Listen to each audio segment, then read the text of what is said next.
Good afternoon 10th class. आज दूसरी class है forest and wild life resources में। कल मैंने जो वीडियो कॉलिंग करी थी आप सभी बच्चों को, गूगल मीट पे जो क्लास लिया था उसमें मैंने मैप को कैसे पढ़ना होता है वो मैंने आपको बताया था। तो आज हम अपने जो चैप्टर हमने स्टार्ट किया था forest and wild life resources को, उसको हम थोड़ा सा आगे बढ़ाते हुए आज का हमारा जो टॉपिक है causes for the depletion of flora and fauna. देखिए क्या कारण है कि जो वनस्पति जगत और जो प्राणी जगत है वो ख़त्म होते जा रहे हैं। देखिए जो एक एशियन चीता है वो हमारे इंडिया में पाया जाता था और एशिया के कुछ स्टेट्स कंट्रीज़ में, बट वो 1952 में पूरी तरह से इंडिया से ख़त्म हो गए, एक्सटिंक्ट हो गए, अब वो देखे नहीं जाते। ऐसे ही बहुत सारे तरह के पौधे और पेड़ भी पूरी तरह से ख़त्म हो चुके हैं हमारे इंडिया से। कारण क्या है? The main cause for the depletion of many animals and plant was over exploitation of nature by humans and the destruction of habitat. क्या है कारण? हम इंसान ही अपने प्रकृति को, जिसमें जानवर और प्लांट्स दोनों आते हैं, उसका ओवर यूज़ कर रहे हैं, एक्सप्लॉइट कर रहे हैं, जानवरों को मार रहे हैं और या पेड़ पौधे ज़्यादा काट रहे हैं, या तो फिर जानवर जिस जगह पे रहते हैं उनका जो हैबिटेट है, यानी कि उनका जो जगह है जहाँ पे वो रहते हैं वो ख़त्म कर रहे हैं, तो वो भी ख़त्म हो जाएंगे जानवर भी, ऑब्वियस सी बात है। देखिए the great damage to the Indian forest was done during the colonial period due to the expansion of railways, agriculture, commercial and scientific forestry and mining activities. हमारे इंडिया में कॉलोनी जब ब्रिटिशर्स थे तो हमारे India के forest को बहुत ज़्यादा नुकसान हुआ है। पिछले साल अगर आपको याद होगा पास्टोरल नोमैड्स वाले चैप्टर में मैंने आप लोगों को समझाया था कि ब्रिटिशर्स फॉरेस्ट को बिल्कुल बेकार समझते थे, कहते हैं अनसिविलाइज लोगों की निशानी होती है फॉरेस्ट। उन्हें फॉरेस्ट से कोई प्यार नहीं था, इसलिए उन्होंने कई सारे फॉरेस्ट को क्लियर भी किए। तो वो इंडिया में जब थे तो उन्होंने कई सारे फॉरेस्ट को ख़त्म किया, काट के उसको किस में, रेलवेज बनाने के लिए या खेती बाड़ी के लिए या साइंटिफिक एंड कमर्शियल फॉरेस्ट्री। क्या होती है? एक ऐसा फॉरेस्ट बनाते हैं जिसमें आपको जो चीज़ उसी चीज़ों को उगाया जाता है जिससे आपकी इनकम होती है, ठीक है, बाकी सारी चीज़ों को काट देते हैं। इसको कहते हैं कमर्शियल एंड साइंटिफिक फॉरेस्ट्री। इसके लिए कई सारे पेड़ काटे गए और माइनिंग एक्टिविटीज़, खनन के लिए कई सारे पेड़ काटे गए। तो इन सभी वजहों से जो है हमारे ब्रिटिशर्स के टाइम पे कई सारे जो है हमारे फॉरेस्ट जो है वो ख़त्म हो गए थे। इंडिपेंडेंस के बाद भी ये सिलसिला चलता रहा। हमें ग्रोइंग पॉपुलेशन ग्रो करनी थी, उनको फीड कराने के लिए हमें खेती बाड़ी को भी बढ़ाना था, एग्रीकल्चर लैंड चाहिए था, इसलिए कई सारे जंगलों को नष्ट करके, तबाह करके वहाँ पे जो है खेती शुरू कर दी थी। अगला जो कारण है क्यों हमारा डिप्लीशन हो रहा है नेचुरल रिसोर्सेस का, वो है रिवर वैली प्रोजेक्ट्स। आपको पता है रिवर वैली प्रोजेक्ट्स होते हैं जिसमें बहुत बड़े बड़े डैम्स यानी बांधें बनाई जाती हैं। और आपको पता होगा जब बांधें बनाते हैं तो वो आसपास का इलाका बिल्कुल साफ़ होना चाहिए।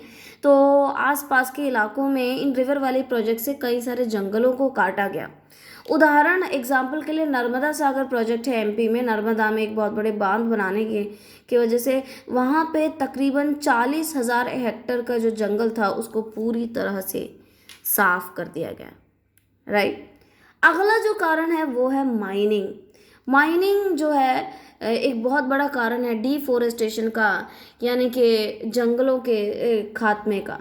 तो एक उदाहरण के लिए बक्सा टाइगर रिजर्व है वेस्ट बंगाल में। वो उसी के आसपास डोलोमाइट एक तरह का एलिमेंट होता है, उसको माइनिंग से निकालते हैं, खनन के ज़रिए निकाला जाता है। उस डोलोमाइट माइनिंग की वजह से इस बक्सा टाइगर रिजर्व जो फॉरेस्ट है उसको बहुत ज़्यादा नुकसान हुआ है, राइट। अगला रीज़न डिफॉरेस्टेशन का है ग्रेजिंग एंड फ्यूल वुड, देखिए गरीब जिनके घर में गैस नहीं होता, सिलेंडर नहीं जाता, तो वो क्या होता है, उनको जो है लकड़ियाँ की ज़रूरत होती है चूल्हे जलाने के लिए और या अन्य आवश्यकताओं के लिए। तो अपने फ्यूल वुड के लिए, लकड़ियों को जलाने के लिए, फ्यूल के लिए वो लोग कई सारे पेड़ों का खात्मा किया गया है, और ग्रेजिंग के चक्कर में, जानवरों को चराने के चक्कर में भी कई सारे जंगलों का खात्मा हुआ है। Habitat destruction, hunting, poaching, overexploitation, environmental pollution, poisoning and forest fires are factors for destruction of biodiversity. हमारे बायोडाइवर्सिटी, जीव विविधता के नष्ट होने के कारण ये सारे हैं। हैबिटेट यानी कि उनके वो जिस जगह पे रहते हैं उसका खात्मा कर देते हैं।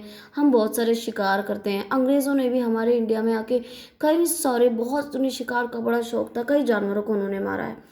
हंटिंग, पोचिंग, पोचिंग क्या होती है, जानवरों के दांत या उसके स्किन के लिए हम उन्हें मार के उनकी स्मगलिंग करते हैं, उसको पोचिंग कहते हैं। पोचिंग की वजह से भी नुकसान हुआ। ओवर एक्सप्लॉयटेशन, हम बहुत ज़्यादा यूज़ करते हैं प्राकृतिक चीज़ों को। पोल्यूशन भी एक बहुत बड़ा कारण है, जैसे कि पॉइजन हो जाता है, पॉइजनिंग हो जाती है पूरे एनवायरनमेंट में। और फॉरेस्ट फायर्स यानी कि जंगलों में आग लग जाती है, वो मैनमेड भी हो सकती है, नेचुरल भी हो सकती है। तो देखिए आपने कुछ टाइम पहले ऑस्ट्रेलिया में बहुत ज़्यादा प्रॉब्लम हो गई थी, वहाँ पे फॉरेस्ट फायर जो है पूरा फैल गया था। तो फॉरेस्ट फायर से भी एक बहुत बड़े इलाके का फॉरेस्ट पूरी तरह से तबाह हो जाता है और वहाँ पे रहने वाले जानवर भी ख़त्म हो जाते हैं। ये भी एक बहुत बड़ा कारण है।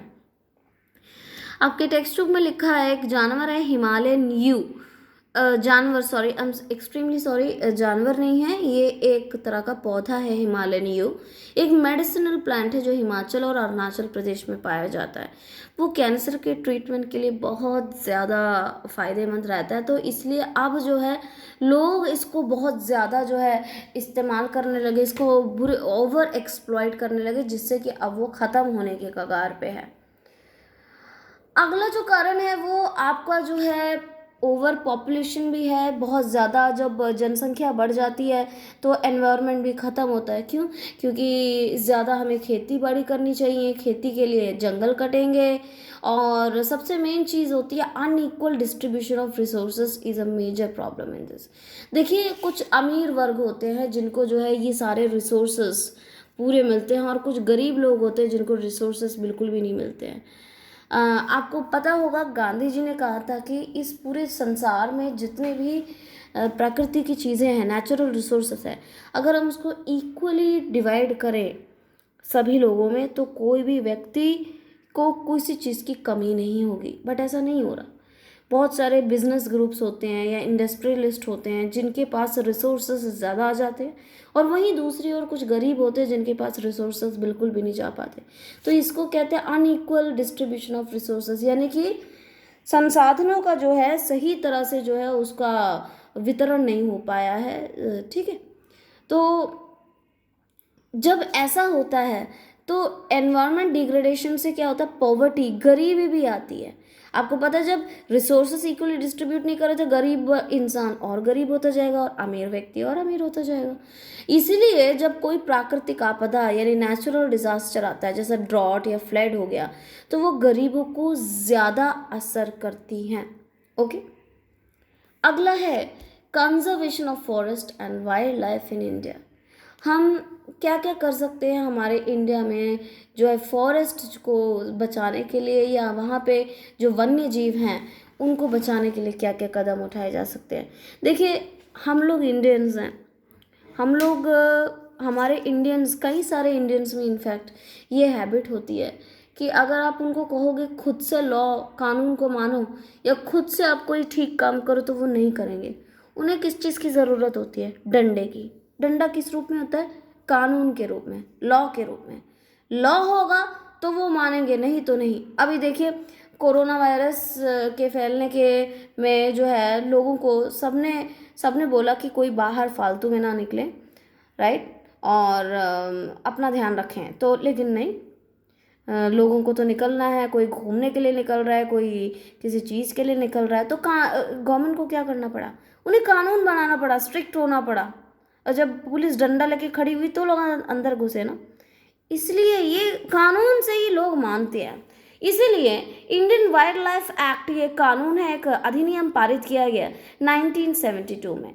It focused on protecting the remaining population of certain endangered species by banning hunting, give a legal protection to their habitats and restricting trade in wild life. तो इस वाइल्ड लाइफ एक्ट के तहत क्या क्या चीज़ें बताई गई थी कि जो कुछ इन्होंने एक लिस्ट बनाई कि हमारे इंडिया में कितने एंडेंजर्ड जानवर है जो ख़त्म होने की कगार पे, उनको उन्होंने प्रोटेक्शन देने की बात की और कहा कि उनको उनका शिकार करना बिल्कुल गलत है, मना है, आपको सज़ा होगी, और उनको प्रोटेक्शन देंगे उनके हैबिटेट को, और ट्रेड भी, वाइल्ड लाइफ वो जो जानवरों की से बनी जितनी भी चीज़ों का ट्रेड है वो ख़त्म करेंगे। इसी के चक्कर में सलमान खान गए थे ना, जेल में गए थे, उन्होंने राजस्थान में एक हिरण का शिकार किया था, लेकिन वो एंडेंजर्ड था, लोगों ने केस कर दिया और वो फंस गए थे उसमें, राइट। अच्छा, central and state government also announce several national park and wild life sanctuaries. तो नेशनल पार्क क्या होता है, एक बहुत बड़ा एरिया होता है जहाँ पे बहुत सारे पेड़ पौधे और जानवर होते हैं, वहाँ पे बिना परमिशन के एंट्री नहीं होती है। वैसे ही वाइल्ड लाइफ सेंचुरीज भी होती हैं जहाँ पे जानवरों को पूरी तरह से बचाया जाता है उनके नेचुरल हैबिटेट में। तो सेंट्रल गवर्नमेंट और स्टेट गवर्नमेंट ने कई सारे वाइल्ड लाइफ सेंचुरीज और नेशनल पार्क जो है उन्होंने बना दिए, जिससे कि वो जानवरों को और वहाँ के हैबिटेट को प्रोटेक्ट कर सके, बचा सके। एंड नोटिफिकेशन, अब जो ये जो वाइल्ड लाइफ एक्ट जो है ये साल दर साल इसमें चेंजेस होते आते आए हैं जो प्रेजेंट टाइम की ज़रूरत को ध्यान में रखते हुए। तो 1980 में वाइल्ड लाइफ एक्ट में और 1986 में कुछ इंसेक्ट को भी, पहले सिर्फ जानवर थे, अब कुछ इंसेक्ट को भी उसमें इंक्लूड किया गया था कि इनको हम प्रोटेक्ट करेंगे या इनको पकड़ना या इनको मारना कानूनन जुर्म होगा, जिसमें कि बहुत सारे butterflies, moths, beetles, dragonfly भी ऐड किए गए प्रोटेक्टेड स्पीशीज में। इनफैक्ट 1991 में first time wild life protection act में प्लांट्स को पहली बार शामिल किया गया और कहा कि इनको काटना भी मना है। ओके।